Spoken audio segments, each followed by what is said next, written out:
নমস্কার তোমাদের সবাইকে সানা স্মাইল এডুকেশন সেন্টারে স্বাগত জানিয়ে আজকের ক্লাসটি শুরু করছি। আজকে তোমাদের সঙ্গে আলোচনা করব তোমরা যারা ষষ্ঠ শ্রেণীর তৃতীয় পর্যায়ক্রমিক মূল্যায়ন পরীক্ষা দেবে তোমাদের জন্য রায় ও মার্টিন প্রশ্ন বিচিত্রা থেকে আজকে সমাধান করব ষষ্ঠ শ্রেণীর ইতিহাস বিষয়ে মডেল নাম্বার 9 অর্থাৎ 9 নম্বর স্কুলের যে সমস্ত ছোট ও বড় প্রশ্নগুলি আছে তার সমস্ত প্রশ্নের উত্তরের সমাধান করে দেখাবো। চলো দেরি না করে মূল বিষয়ে যাওয়া যাক। দেখো প্রথমে দেওয়া আছে সঠিক উত্তরটি নির্বাচন করো। একে আছে পরবর্তী বৈদিক যুগ ধরা হয়, উত্তরটা লিখবে অপশন সি খ্রিস্টপূর্ব 800 অব্দ পর্যন্ত সময়কালকে। দ্বিতীয় দেখো পরবর্তী বৈদিক সভ্যতার পূর্ব সীমা ছিল মিথিলা, অপশন এ। তিন দেখো মেগালিথ হলো, উত্তরটা লিখবে বড় পাথরের সমাধি, অপশন সি। চারে দেখো মহাজন পদের সংখ্যা ছিল 16টি, অপশন সি। পাঁচে দেখো পার্শ্বনাথ ছিলেন কাশীর রাজপুত্র, অপশন বি।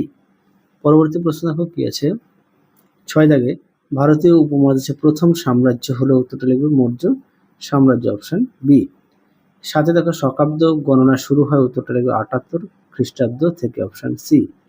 8 দাগের প্রশ্নের উত্তরটা হবে অপশন সি। প্রশ্নটা একটু দেখে নাও। 9 এর উত্তরটা হবে অপশন বি মুদ্রা। 10 এর উত্তরটা হবে পানিনি, অপশন ডি। 11 উত্তরটা হবে 700 ঔষধি গাছপালা কথা পাওয়া যায়, অপশন বি। 12 দাগের প্রশ্নের উত্তরটা হবে অপশন এ কামারের। 13 দাগের উত্তরটি হবে অপশন বি। 14 দাগের প্রশ্নের উত্তরটা হবে অপশন এ। পরবর্তী দেখো সত্য মিথ্যা কি আছে। 1 দাগের উত্তরটা হবে মিথ্যা, সঠিক হবে উল্লেখ নেই। 2 এর উত্তর হবে সত্য, 3 এর উত্তর হবে সত্য, 4 এর উত্তর হবে সত্য, 5 এর উত্তর হবে মিথ্যা। পরেরটা দেখো শূন্যস্থান পূরণ কি আছে। মৌর্য সাম্রাজ্য গড়ে তোলার প্রধান কৃতিত্ব চন্দ্রগুপ্ত মৌর্যেরই। তারপরে দেখো সাথে সাম্রাজ্য টিকিয়ে রাখার জন্য মৌর্যদের শক্তিশালী প্রশাসন দরকার ছিল। তারপরে দেখো গঙ্গা উপত্যকা, এটা হবে মগধ অঞ্চলে গঙ্গা উপত্যকা ধানের চাষ বেশি ছিল। পরে দেখো কেরলে গোলমরিচ এর ফলন ছিল বিখ্যাত। 10 দেখো উত্তরটা হবে যবন। পরে দেখো বাম স্তম্ভের সঙ্গে ডান স্তম্ভ মেলাও। এরটা হবে 4, বি এরটা হবে 3, সি এরটা হবে 2, ডি এরটা হবে 1। পরে দেখো পূর্ণ বাক্যে উত্তর দাও কি আছে। অমরকোষ অভিধান কে রচনা করেছিলেন, উত্তরটা লিখবে অমর সিংহের। তারপরে দেখো ধাতু বিজ্ঞানের উন্নতির উদাহরণ হিসেবে কোন লোহার স্তম্ভটির নাম উল্লেখ করা যায়, উত্তরটা লিখবে দিল্লির কুতুব মিনার। তারপরে দেখো ডায়ামাকাস কার দূত হয়ে মৌর্য দরবারে গিয়েছিলেন, উত্তরটা লিখবে সিরিয়ার রাজা অ্যান্টিওকাসের। পরবর্তী দেখো কি আছে 1 দাগে ইন্দো আর্য ভাষাগোষ্ঠী কাদের বলা হয়। দেখো প্রশ্নের উত্তর, দেখো প্রশ্নটি উত্তরটি এখান থেকে এফ লিখবে।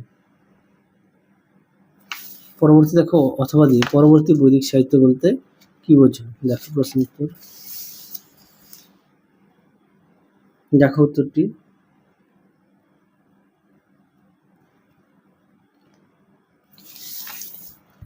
পরবর্তী দেখো 2 দাগে মল্লদের দুটি রাজ্যের নাম উল্লেখ করো, লিখবে পাবা ও কুশিনারা। পরেরটা দেখো ষোড়শ মহাজন পদের দুটি গণরাজ্যের নাম উল্লেখ করো, উত্তরে লিখবে মল্ল ও বজ্জী। পরে দেখো মৌর্য সাম্রাজ্য প্রান্তীয় অঞ্চল বলতে কি বোঝো। দেখো প্রশ্ন উত্তরটি পাঠ্য বইতে দেখাবো, পেজ নাম্বার 82।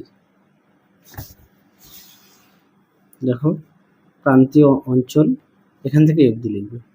পেজ নম্বর হচ্ছে 82। পরবর্তী দেখো কবে কিভাবে মৌর্য শাসনের অবসান হয়েছিল। দেখো প্রশ্ন উত্তর, দেখো তোমরা প্রশ্ন উত্তরটা এটা লিখবে। হ্যাঁ,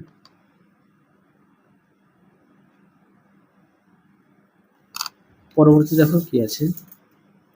4 মৌর্য আমলে নারী পুরুষরা কিরকম পোশাক ব্যবহার করতেন। দেখো প্রশ্ন উত্তর, দেখো এটা পুরুষদের পোশাক, এটা নারীদের পোশাক। পরবর্তী দেখো কি আছে, মৌর্য আমলে মানুষদের ঘরবাড়ি ও আসবাবপত্র কেমন ছিল। দেখো প্রশ্ন উত্তর,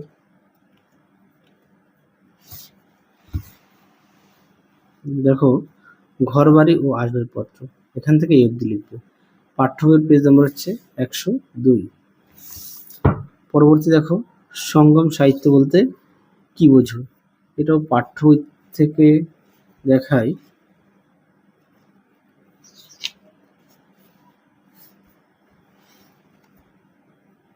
দেখো সঙ্গম সাহিত্য বলা হয়। পুরো উত্তরটি এখান থেকে লিখবে এই পর্যন্ত। পেজ নম্বর 115। পরবর্তী দেখো কি আছে, সংখ্যান বলতে কি বোঝো? দেখো প্রশ্ন উত্তরটি।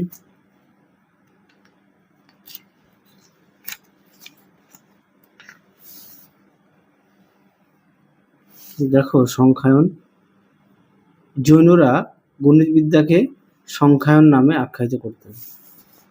আর একটু বিস্তারিত তোমরা পাঠ্য বই থেকে একটু দেখে নিও। পরে দেখো কবে কিভাবে হকামনীষীর সাম্রাজ্য ভেঙে পড়েছিল। দেখো প্রশ্ন উত্তর, পাঠ্য বই থেকে দেখাই 138 পেজে। দেখো উত্তরটি।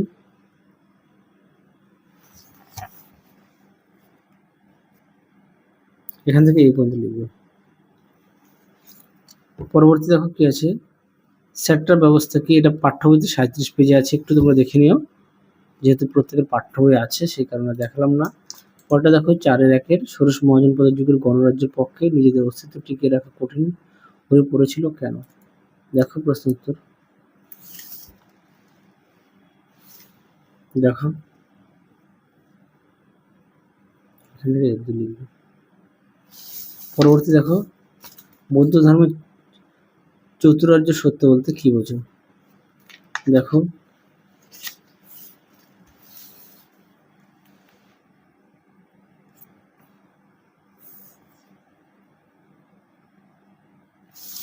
পরবর্তী প্রশ্ন দেখো,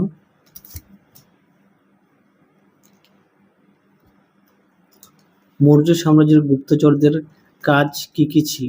দেখো উত্তর। দেখো উত্তরটি এখান থেকে লিখবে এই পর্যন্ত। পরবর্তী দেখো কি আছে, আচ্ছা এই প্রশ্নের উত্তরটা পাঠ্য বইতে 85 পেজে তোমরা পেয়ে যাবে, একটু দেখে নিও। পরবর্তী দেখো 3 ষোড়শ মহাজনপদের আমলে মানুষের জীবিকা সম্পর্কে সংক্ষেপে লেখো। এই প্রশ্নের উত্তরটি পাঠ্য বইতে 99 পেজে পেয়ে যাবে। জীবিকা দেখো এখান থেকে এই অবধি লিখবে, পেজ নম্বর 99। পরবর্তী দেখো, গুপ্ত আমলে অগ্রহার ব্যবস্থা সম্পর্কে সংক্ষেপে লেখো। দেখো প্রশ্ন উত্তরটি। খুব গুরুত্বপূর্ণ প্রশ্ন, এই প্রশ্নটি অনেক সেটে দেওয়া আছে, অবশ্যই ভালো করে পড়বে। পরবর্তী দেখো কি আছে, জাতিভেদ প্রথা চিকিৎসা বিজ্ঞান চর্চা কতটা সমস্যা সৃষ্টি করেছিল সংক্ষেপে উল্লেখ করো। দেখো প্রশ্ন উত্তরটি। দেখো এখান থেকে অবধি লিখবে। পরবর্তী দেখো অথবা দিয়ে,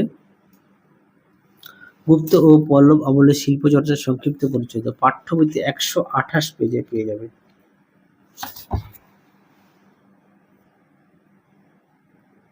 পাঠ্য বইতে 128 পেজে পেয়ে যাবে তোমরা।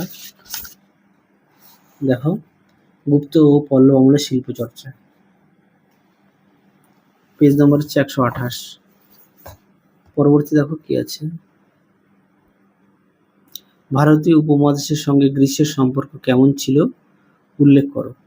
এই প্রশ্নের উত্তরটি তোমাদের পাঠ্য বইতে 138 পেজে পেয়ে যাবে।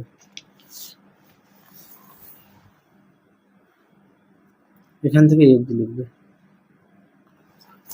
পরবর্তী দেখো, আচ্ছা এই প্রশ্নটা পাঠ্য বইয়ে দেওয়া আছে, দেখে নিও। তারপরে দেখো কি আছে, আচ্ছা এক দাগের প্রশ্নটি দেখো ভিডিওর শেষে লিখে দেওয়া আছে, একটু দেখে নিও। পরবর্তী দেখো, হর্ষবর্ধনের শাসন ব্যবস্থার সংক্ষিপ্ত পরিচয় দাও। দেখো এই প্রশ্নের উত্তরটা দেখাই।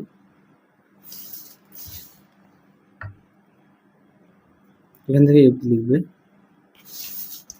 পরবর্তী দেখো, এই প্রশ্নটা ভিডিও শেষে লিখে দেওয়া আছে, এই অথবা প্রশ্নটিও লিখে দেওয়া আছে। পরে দেখো 3 দাগ, প্রাচীন ভারতীয় উপমহাদেশের সাহিত্য চর্চার সংক্ষিপ্ত পরিচয় দাও। দেখো প্রশ্ন উত্তর।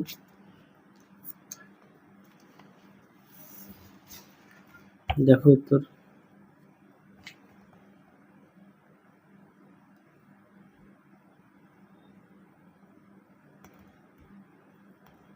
এই পর্যন্ত লিখবে। পরবর্তী দেখো, প্রাচীন ভারতীয় উপমহাদেশের বিজ্ঞান চর্চার সংক্ষিপ্ত পরিচয় দাও।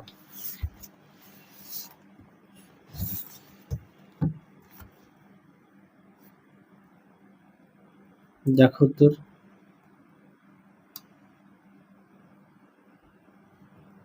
তোমরা অবশ্যই পয়েন্ট দিয়ে লিখবে। তাহলে চলো আজকের মতো এখানেই সমাপ্ত করছি। আর ভিডিও শেষে দেখো লিখে দেওয়া আছে, তোমরা অবশ্যই দেখে নিও। চলো তোমরা সবাই সুস্থ থেকো, ভালো থেকো। আজকের মতো টাটা। দেখো যে প্রশ্নগুলো বাকি ছিল ভিডিও শেষে দেখো দিয়ে দিয়েছি। 5-এর 1 ছিল কুষাণ শাসন পদ্ধতির সংক্ষিপ্ত পরিচয় দাও। দেখো তার উত্তর সুন্দর করে দেওয়া আছে। দেখো দেওয়া আছে কুষাণ শাসন পদ্ধতির মূল বৈশিষ্ট্যগুলি হলো। 1 নম্বর পয়েন্ট দেওয়া আছে দ্বৈত শাসন, তার উত্তর দেখো। 2 নম্বর পয়েন্ট আছে সামরিক শক্তি, দেখো তার উত্তর। 3-এ আছে ধর্মীয় সহিষ্ণুতা, দেখো তার উত্তর। দেখো বাকি অংশটুকু। 4 নম্বর পয়েন্ট আছে অর্থনীতি, দেখো তার উত্তর। 5 নম্বর পয়েন্ট আছে শিল্প ও সংস্কৃতি। পরবর্তী ছিল 2 দাগের প্রশ্ন, গুপ্ত আমলের মানুষের আর্থ সামাজিক জীবনের বিভিন্ন দিক উল্লেখ করো, দেখো তার উত্তর। তোমরা যদি পারো খাতা একটু লিখে নিয়ে পড়বে।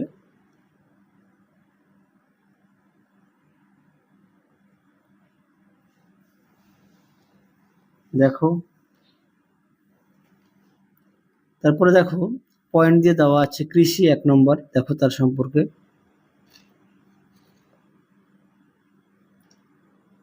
পরবর্তী দেওয়া আছে 2-এ শিল্প ও বাণিজ্য, দেখো তার উত্তর।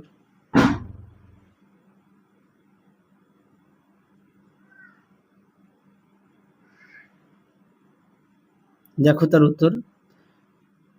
পরবর্তী দেওয়া আছে 3-এ সমাজ, দেখো তার উত্তর। তোমরা অবশ্যই পয়েন্ট দিয়ে লিখবে, তাহলে দেখবে নাম্বারটা ভালো আসবে। পরবর্তী দেখো 4-এ শিক্ষা ও সংস্কৃতি, দেখো তার উত্তর।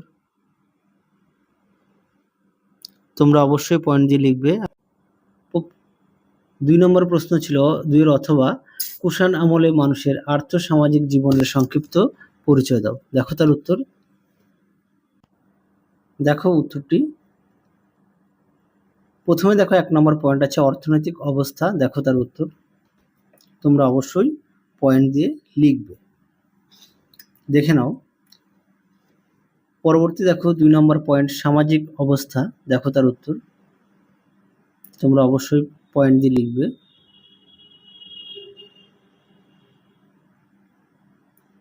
পরবর্তী দেখো 3 দাগের পয়েন্ট আছে রাজনৈতিক অবস্থা, দেখো তার উত্তর। তোমরা অবশ্যই পয়েন্ট দিয়ে লিখবে। আর অবশ্যই প্রতিটা বিষয়ে পাঠ্য বই খুঁটিয়ে পড়বে, পাঠ্য বইয়ের দিকে অবশ্যই গুরুত্ব দেবে। তাহলে চলো আজকের মতো এখানেই সমাপ্ত করছি। আবার দেখা হবে খুব শীঘ্রই তোমাদের পরবর্তী ভিডিওতে। তোমরা সবাই সুস্থ থেকো, ভালো থেকো। আজকের মতো টাটা।